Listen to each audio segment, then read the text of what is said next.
Hey sweet friends, we are down to our last two videos in this full tutorial series about how I made this Disney World themed set. My voice is starting to get a little scratchy. I'm trying to do like a marathon of recording today, and so I have been talking to this camera for hours, so I apologize for a scratchy throat. Hopefully it's not too annoying in my microphone. I am so excited because by the time that you watch this video, we will be in Disney World, which is thrilling because I actually made this set of cookies 18 months ago when we surprised our family with the trip. So it's been a long time coming, and so I cannot wait to make these precious memories with my children, with my parents who were celebrating their 50th wedding anniversary, with my brothers and their wives and their children. It is going to be a fantastic trip, and so this set is definitely a little extra special for me. And speaking of this set being special for me, these cookies that you are going to see me decorate today are for my children. It is their name cookies. So let's get going. Welcome to Rock City Cookies, where we talk about all things cookies. If you're new to the channel, hit that subscribe button and click the bell icon to be notified when we upload a new video. Thanks for watching.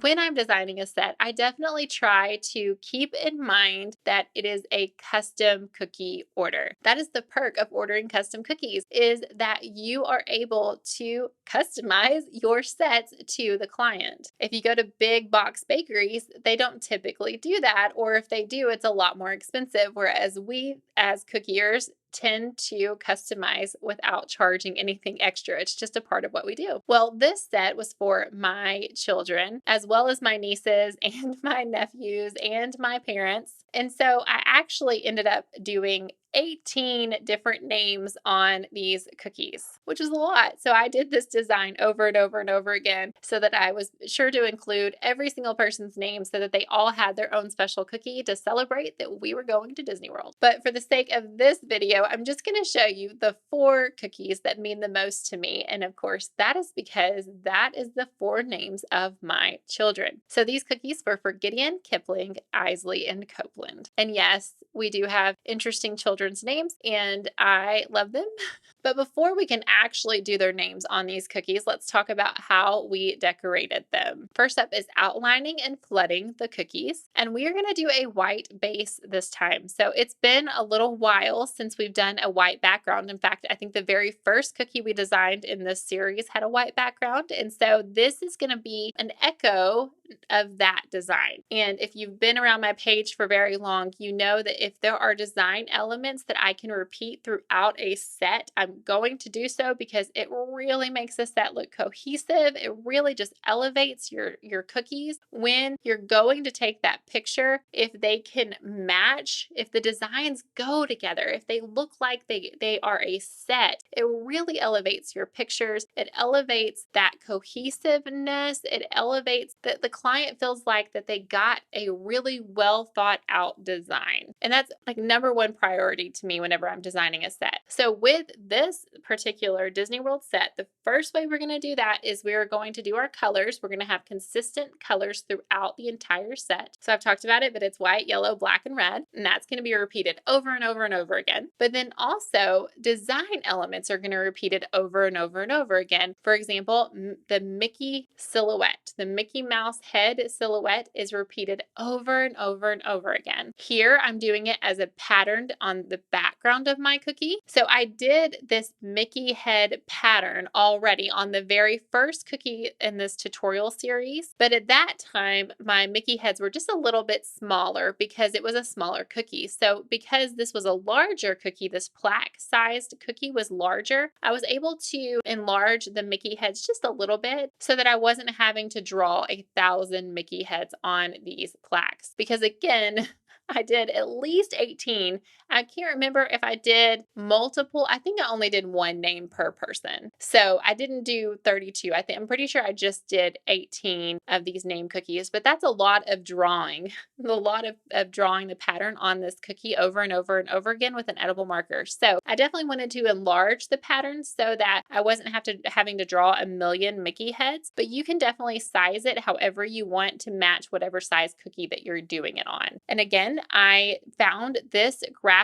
online.